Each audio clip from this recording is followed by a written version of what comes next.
Education Commission noong libanan. Ilang cabinet secretary, yung kanyang anak, si Representative Mikey Arroyo, sumalubo na rin. Sinasabing, no, kinarir ng husto ng Pangulo itong State of the Nation address niya, no? 3 weeks in the making daw ito. At siya mismo nagsulat. At umabot raw ng 20 revision ito, no? Sa ngayon raw, sinasabi nasa 10 pages na ang script niya at inaasahang tatagal ng 30 minuto itong kanyang speech. Pero hindi pa bilang dyan yung, syempre, yung mga palakpak, yung mga maaring mangyari sa gitna ng kanyang talumpati. At sinasabi yung pinakamahabang talumpati niya ay yung kauna-unahang State of the Nation address niya noong 2001. Umabot ito ng 1 hour and 6 minutes. At ang pinakamaiksi naman daw ay yung 26 minutes noong 2005. Dito niya tinalakay yung tungkol sa charter change. Pero sinasabi ka ng kanyang staff na talagang hindi raw niya tatalakay yung charter change sa SONA niyang ito. Last year, nagtapos ang kanyang SONA, matindi Inyong lingkod, Gloria Macapagal Arroyo, Pangulo ng Republika ng Pilipinas. Kasi last year talaga, binulabog ng ilang mga pagtatangka yung kanyang tanggapan. Kaya medyo strong president yung kanyang pinapakita.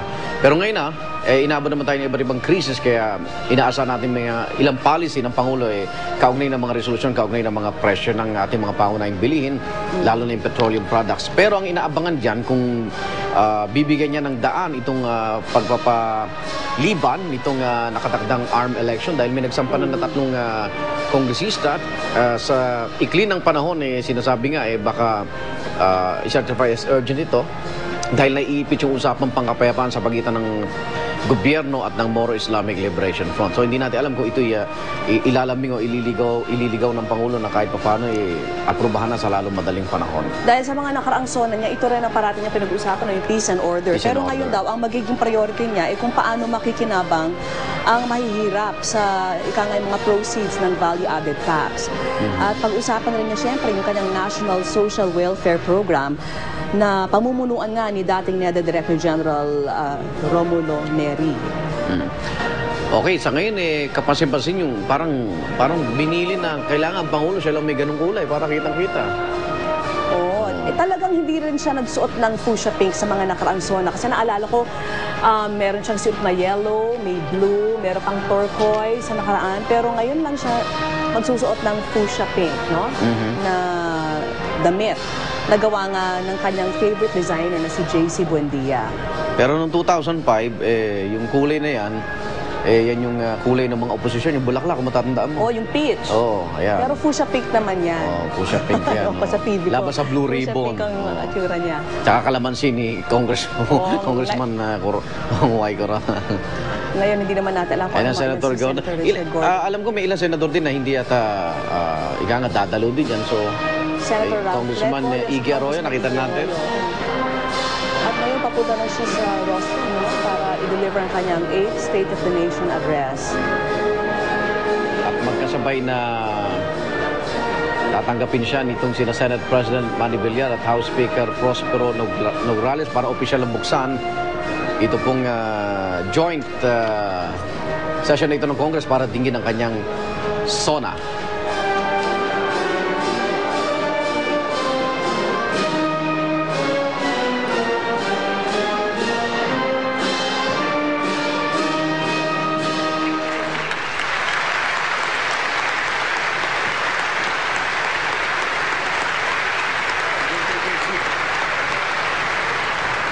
At anumang sandali yun, magsisimula na itong ikawalong State of the Nation address ng ating Pangulo. On the part of the Senate, the joint session is called to order.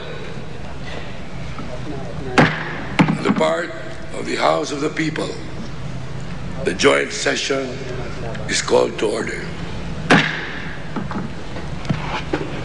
Please rise for the singing of the Philippine National Anthem.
Please remain standing for the legislator's prayer.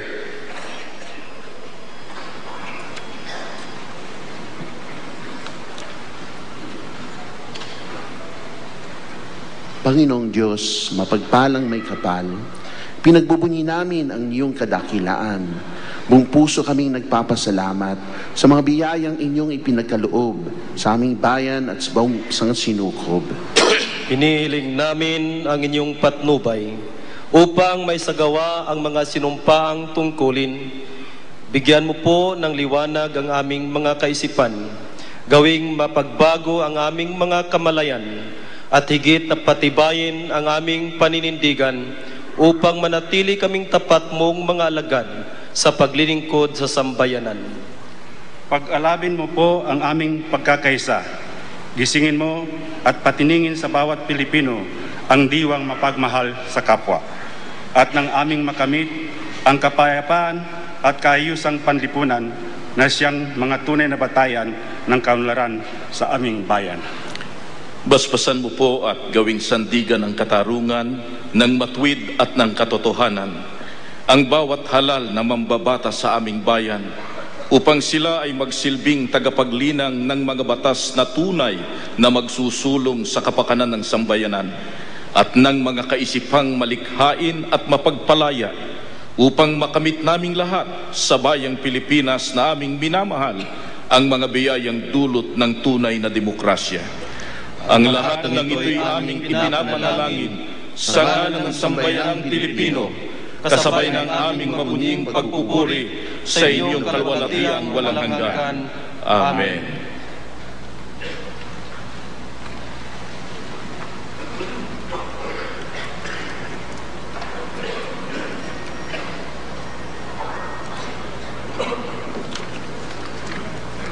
Ladies and gentlemen, honorable members of the Congress of the Republic of the Philippines, Her Excellency Gloria Macapagal Arroyo, the President of the Republic of the Philippines.